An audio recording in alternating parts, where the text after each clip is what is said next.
Ethan Carter moved to a small town called Ravenswood. He rented an old house at the end of a narrow street. The house had been abandoned for over 10 years. Ethan arrived in his small car. He stopped in front of the house and stared at it. The house was massive. The windows were covered with wooden planks. The lawn was overgrown. The roof was black and slanted. He felt something strange, but he ignored it and entered. Inside the house, there was a strong smell of rot. Dust covered everything. He opened the windows. He moved the broken furniture. He started cleaning the floor. While cleaning, he noticed a small wooden door beneath a large rug. It was locked with a rusty bolt. He tried to open it, but it wouldn't budge. He left it for later. That night, he sat on the couch scrolling through his phone. Suddenly, the power went out. Complete darkness. He heard slow footsteps from upstairs. He thought someone had entered. He grabbed his flashlight. He climbed the stairs carefully. All the doors were open. The rooms were empty. Then he heard a faint laugh behind him. He turned around. He saw nothing, but he felt a cold breeze.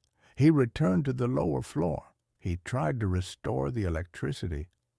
The circuit breaker was broken. He lit some candles. He sat waiting for morning. On the second night, Ethan woke up to knocking on his room's door.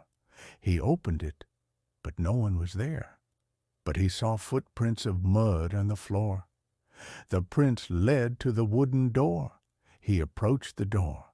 He noticed that the bolt was broken. The door was slightly open. He pushed it slowly.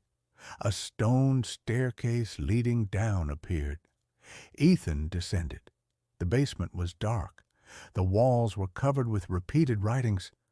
"Don't wake her." At the end of the basement, there was a rocking chair. A wooden doll sat on it. One eye was missing.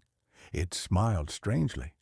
When Ethan approached, he started hearing many whispers, but he saw no one. Suddenly, the flashlight went out. The darkness swallowed the space. He felt a cold touch on his shoulder. He ran toward the stairs. He heard the door slam shut. He hit the door. It wouldn't open. He sat in the dark until he lost consciousness. He woke up in his room. He thought it was just a dream. But when he went downstairs, he saw the mud prints. The door was open. The chain was broken. He decided to leave. He packed his things. He got in his car. He tried to start it. It wouldn't work. He opened the hood. He found the wires cut. He returned to the house. He called a repair service. The network was weak. Then he heard a child scream from inside. He entered to search. The sound was coming from the basement. He stood in front of the door. He heard moaning. He descended again. The basement had changed. The walls were drawn with pictures of a child holding a doll. On the floor, written in chalk, "Help me." In the corner, he saw a small shadow moving. It was a girl. She sat with her face down. In her hands was the same doll. He asked, "Are you okay?" She slowly lifted her head. She had no face. Where her face should be, there was just darkness. Then she screamed a loud, chilling scream. The walls shook. The lights went out. The door slammed shut. Behind Ethan, a tall man in a black coat appeared. He said in a deep voice, "You shouldn't be here." Ethan felt his hand freeze. He couldn't move. The man approached. He placed his hand on Ethan's head. He said, "She's awake now." Then the man, the girl, and the doll vanished. The door opened by itself. Ethan ran out of the house. He got into the car. It suddenly worked. He drove away from the house. He didn't look back. 2 days later, the police responded to a report. They found the house completely empty. There was no sign of a basement, no wooden door. On the living room wall, there was a message written in blood. Ethan belongs to her now. Days passed. Neighbors began hearing footsteps and laughter every night. One woman even reported seeing a man standing at the window smiling, but no one lived there. The news about the house spread. People started calling it the Silent House. It remained closed. A month later, a man named Michael Harris came. He decided to buy the house. He said he didn't believe in superstitions. On the first night, he heard knocking at his door.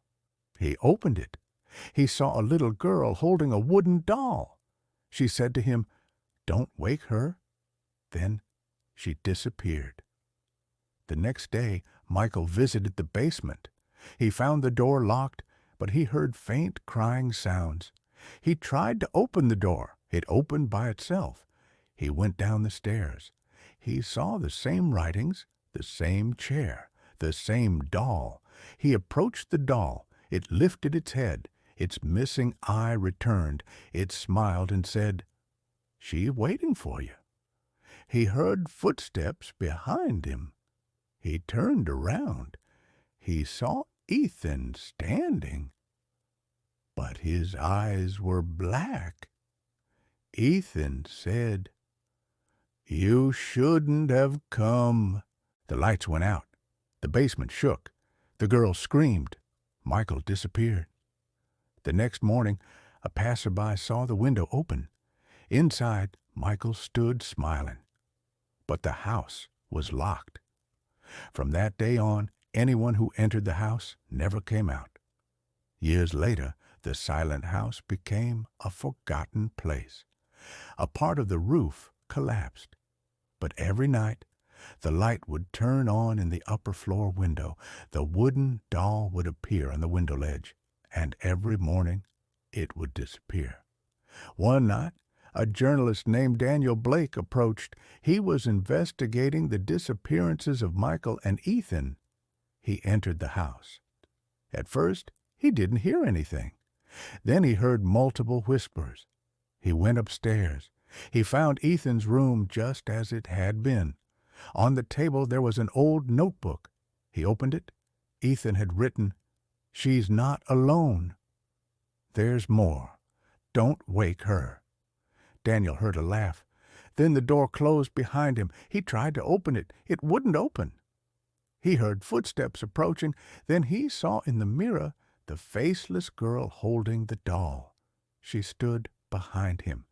She said, "Too late." The lights went out. Daniel disappeared.